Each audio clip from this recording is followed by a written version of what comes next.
بسم اللہ الرحمن الرحیم۔ السلام علیکم۔ نیشنل اور انٹرنیشنل خبروں کے ساتھ وڈیرا۔ حزب اللہ کے راکٹ حملے میں 2 اسرائیلی شہری ہلاک۔ آئی لینڈ پولیس نے اسرائیلی سیاحوں پر حملے کا خدشہ ظاہر کر دیا۔ اسرائیل کا امریکی ڈیڈ لائن کے مطابق غزہ کے لیے راستہ کھولنے کا اعلان۔ کیملا ہیرس الیکشن میں شکست کے بعد پہلی بار امریکہ صدر جو بائیڈن کے ساتھ نمودار۔ تہران باور کرا چکا ہے کہ وہ ہماری سرزمین سے اسرائیل پر حملہ نہیں کرے گا۔ عراق۔ بھارتی پولیس کے 2 اہلکاروں نے اپنی زندگی کا خاتمہ کر لیا۔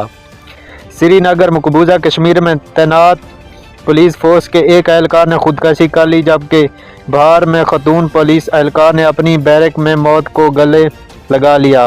اسرائیل کے فضائی حملے، مسجد پر بھی بمباری، مزید 27 فلسطینی شہید۔ فلپائن کو گزشتہ 3 ہفتوں میں پے در پے 4 سمندری طوفانوں نے تباہ کر کے رکھ دیا اور 2 مزید آنے کو تیار۔ قاسم بریگیڈ کا حملہ، 4 اسرائیلی فوجی واصل جہنم۔ امریکہ ایئر لائن کے طیارے پر دوران پرواز فائرنگ، فلائٹ اٹینڈنٹ زخمی۔ کعبہ کی حدود میں حتیم میں نوافل اور علیحدگی کے لیے اوقات مقرر۔ اسرائیلی فوجی غزہ اور لبنان سے فرار اختیار کرنے لگی۔ پر ایٹم بم گرا دیں، غزہ میں بھوک سے بلکتے بچوں کی ماں عالمی بے بسی پر پھوٹ پڑی۔ دبئی میں فضائی ٹیکسوں کے لیے پہلا اسٹیشن کی تعمیر۔ دبئی انٹرنیشنل ایئرپورٹ کے قریب پہلے فضائی ٹیکس اسٹیشن کی تعمیر شروع کر دی گئی ہے۔ یہ اعلان نائب وزیر اعظم متحدہ امارات شیخ حمدان بن محمد نے کیا گزشتہ روز۔ عرب ممالک اسرائیل سے تعلقات ختم کر رہے ہیں۔ حماس۔ شمالی کوریا نے ہزاروں فوجیوں کو یوکرین کے خلاف روس میں تعینات کر دیا۔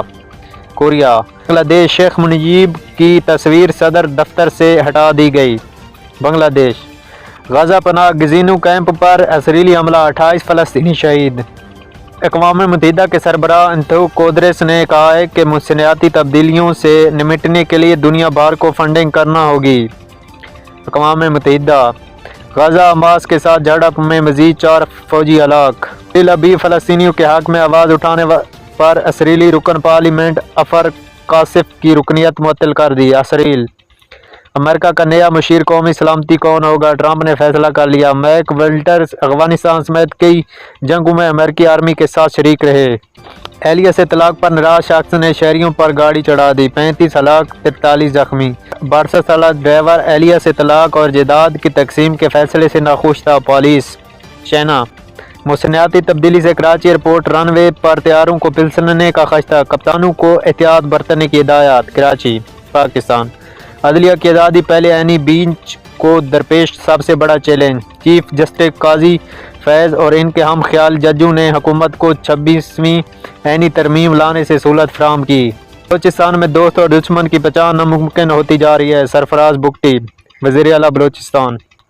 اسلام آباد میں چائنا نے پاکستان میں کام کرنے والے اپنے شہریوں کی سیکورٹی کے لیے خود انتظامات کرنے کی تجویز دے دی۔